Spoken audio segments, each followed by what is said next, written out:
वंदे मातरम का उद्घोष कंप्लीट होता है, ये लोग साथ में मिलते हैं। यहां ध्यान से अगर आप देखेंगे, खड़गे जी हैं, सोनिया गांधी, राहुल गांधी है। कोट अनकोट राहुल गांधी कहते हैं, we don't need to sing Vande Mataram. पहले तो राहुल गांधी जी, ये कोई गाना नहीं है, ये भारत के स्वतंत्रता सेनानियों का उद्घोष है।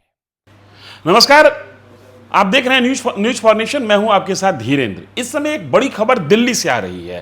कांग्रेस की पूर्व राष्ट्रीय अध्यक्ष राहुल गांधी की मां, कांग्रेस में आला कमान की स्थिति को प्राप्त कर चुकी सोनिया गांधी की मुश्किलें बढ़ती हुई दिख रही हैं।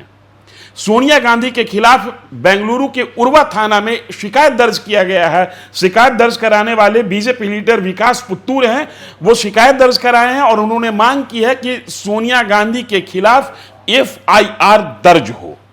पूरा मामला 15 अगस्त 2026 को लेकर है, जहां पर एक वीडियो सामने आया, जिस वीडियो में कांग्रेस मुख्यालय में वंदे मातरम गाने के दौरान सोनिया गांधी और मल्लिकार्जुन खड़गे कुछ कहते हुए दिखते हैं।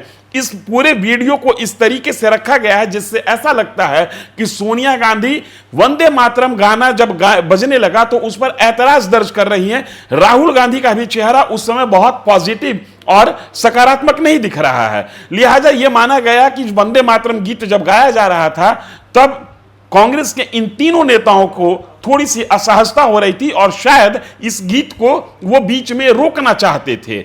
इसी विषय को लेकर राजनीति ने गति ले ली और अब कल से इस पर बयान का दौर जारी है। आज रविवार को बीजेपी के प्रवक्ता प्रदीप भंडारी ने एक प्रेस कॉन्फ्रेंस किया और कहा कि कांग्रेस के बड़े नेताओं के द्वारा ये भारत के 140 करोड़ देशवासियों का अपमान है, ये राष्ट्रीय भावना का अपमान है, ये राष्ट्रीय सम्मान का अपमान है।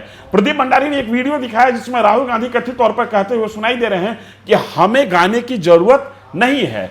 इससे आगे राहुल गांधी को कथित तौर पर यह भी कहते हुए सुना जा सकता है कि हम वंदे मातरम नहीं गा रहे हैं, हम यहां पर अपना वंदे मातरम गा रहे हैं।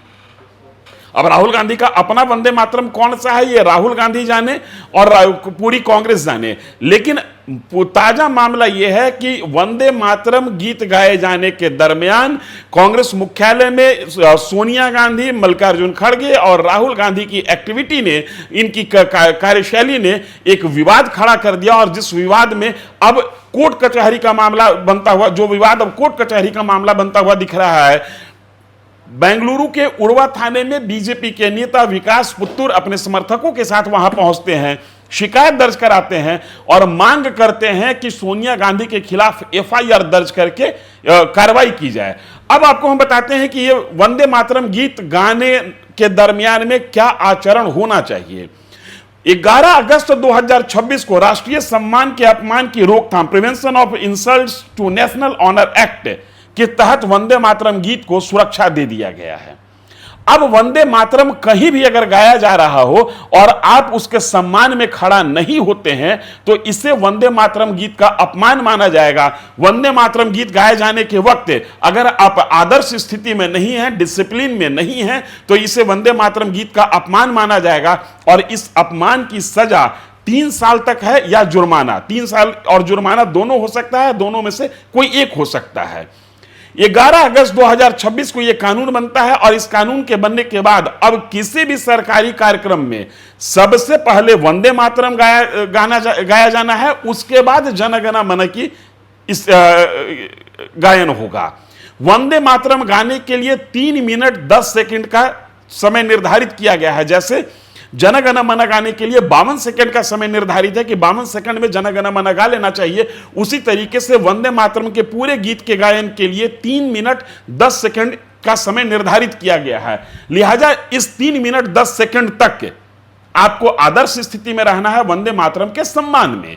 देश की आजादी के 80वें स्वतंत्रता दिवस के मौके पर पहली बार 15 अगस्त 2026 को लाल किले के प्राचीर से वंदे मातरम का गायन हुआ और मॉनसून सत्र में हम लोगों ने देखा कि जब सत्र समाप्त हो रहा था तब वंदे मातरम का गायन हुआ और वंदे मातरम के सम्मान में तमाम लोकसभा और राज्यसभा के जो सांसद थे वो खड़े हो गए। अब जो 15 अगस्त 2026 को मतलब शनिवार को कांग्रेस मुख्यालय में वंदे मातरम गीत गाए जाने के समय सोनिया गांधी, मल्लिकार्जुन खड़गे और राहुल गांधी ने जिस तरीके का आचरण किया है, वो आचरण राजनीतिक विवाद से आगे बढ़ते हुए अब कानूनी विवाद का रूप लेता जा रहा है। देखना होगा कि इस पर एफआईआर दर्ज होता है या नहीं होता है। चूंकि एफआईआर अगर दर्ज होता है तो देश के तमाम नागरिकों के लिए एक नजीर पेश होगा कि बड़े लोग भी अगर गलती करते हैं तो उनके लिए भी कानून उसी तरीके से अपना डंडा चलाता है जैसे एक सामान्य व्यक्ति के लिए चलाता है। मामला यहां राष्ट्रीय गीत के सम्मान का है। धन्यवाद।